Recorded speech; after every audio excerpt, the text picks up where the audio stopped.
భవానీ అంతలా ఆలోచిస్తున్నావు? ఏమీ లేదు బేబీ, మా బాబుని ఏ స్కూల్లో జాయిన్ చేద్దామని ఆలోచిస్తున్నాను. ఇంకా స్కూల్లో జాయిన్ చేయలేదా? ఏ స్కూల్లో జాయిన్ చేద్దామని ఆలోచిస్తున్నారు? మా పిల్లలిద్దరిని గీతాంజలి టాలెంట్ స్కూల్లో జాయిన్ చేశాము.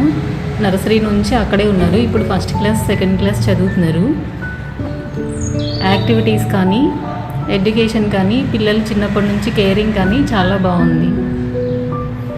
అవును, మా పాపను కూడా గీతాంజలి టాలెంట్ స్కూల్లో జాయిన్ చేశాను, చాలా బాగుంది. అయితే మా బాబుని కూడా గీతాంజలి టాలెంట్ స్కూల్లో జాయిన్ చేస్తాం.